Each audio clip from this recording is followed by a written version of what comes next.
তো আশা করি সবাই ভালো আছো। ছোট্ট একটা ভিডিও নিয়ে হাজির হলাম। তো আজকের ভিডিওটা হবে আমাদের যে কবুতর আছে সেই কবুতরটা সম্পর্কে। তা আপনারা দেখেই অনেকে ভাবতেছেন যে এই কবুতরটা অনেক কষ্টে আছে, কিন্তু এই কবুতরটা যে এত সুখে আছে তা আপনাদের এই ভিডিওর মাধ্যমে আমি জানানোর চেষ্টা করব, আর এই কবুতরটার বিশেষত্ব আপনাদের জানানোর চেষ্টা করব। এই কবুতরটি একটি মেল কবুতর। এই কবুতরটির বিশেষত্ব হচ্ছে এটি একটা ক্রস কবুতর, একটি অনেক ভালো একটা জাতের ক্রস কবুতর। কিন্তু এটি যে অনেক সুন্দর দেখতে যেরকম, কিন্তু এটার ফিমেল নেই, কিন্তু এটার ফিমেল আমি কয়েকদিনের ভিতরে আনার চেষ্টা করব। আর যে দেখতে পাচ্ছেন এটার যে খাবার দিই আমি কিন্তু ধান গম মিলাই কিন্তু খাবার দিই। তার এটার বডি শেপও অনেক সুন্দর থাকে। কবুতরটিকে কিন্তু আমি কয়েকদিনের জন্য আমি আটকায় রাখছি। আমি কিন্তু এর জন্য একটা ফিমেল এনে কিন্তু এটাকে আমি পরবর্তীতে যে সময় বাচ্চা হবে পরবর্তীতে কিন্তু আমি এটাকে আমি আকাশে ফ্লাই করার জন্য সুযোগ করে দেব, যেটাও করে থাকবে। যে এমন অ্যাগ্রেসিভ একটা কবুতর দেখেন, আমি হাত দিছি কিন্তু হাত কিন্তু টুকরায় পুরো একদম শেষ করে ফেলতেছে। তো যে এত অ্যাগ্রেসিভ, সেজন্য আমি একটা ফিমেল আনবো কয়েকদিনের মধ্যেই। তো রিভিউটা আপনাদের দেওয়ার চেষ্টা করব।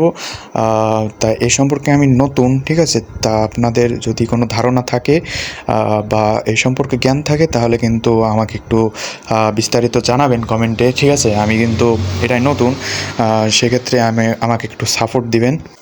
তা আপনাদের কিন্তু একটু মতামত দিবেন যে এই কবুতরটার জন্য কীরকম রঙের একটি ফিমেল আনা উচিত, সেই সম্পর্কে একটু বিস্তারিত বলবেন।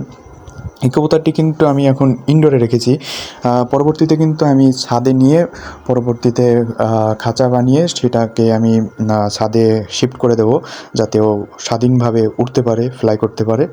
সেইভাবে আর কি আমি একটা ফিমেল কিনবো। সেই ফিমেলটা কিন্তু আপনারা একটু চয়েস করেন যে লাল কালার আনবো নাকি সাদা কালার আনবো, কারণ কবুতর কিন্তু লাল এবং সাদা দুইটাই।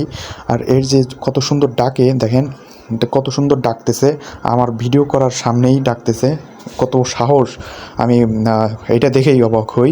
তা আপনারা বলবেন আর কি কবুতরটা কীরকম আর কেমন ফিমেল হলে এর জন্য ভালো হয়, ঠিক আছে। ভিডিওটা একটু কেঁপে যাচ্ছে, কিন্তু সরি এটার জন্য। তা পরবর্তীতে আমি ভালো ভিডিও দেওয়ার চেষ্টা করব। তা আপনারা একটু সাপোর্ট করবেন। ধন্যবাদ সবাইকে। তা এই ভিডিওটা আপনাদের জন্য এমনই। দেখেন আমি কিন্তু এইটা সম্পর্কে আমি অত বিস্তারিত না, যেটা দক্ষ না, ঠিক আছে। তা আপনারা যে একটু দক্ষ আমাকে একটু সাপোর্ট দিবেন, সেইটা আর কি। সেই জন্যই ভিডিওটা করা। আর এর ফিমেলটা কেমন হওয়া উচিত সেটা সম্পর্কে আমাকে একটু জানাবেন। তো ধন্যবাদ সবাইকে, সবাই ভালো থাকবেন, সুস্থ থাকবেন। ভিডিওটা এই পর্যন্ত, পরে ভিডিওটা তাড়াতাড়ি আসবে। Thank you.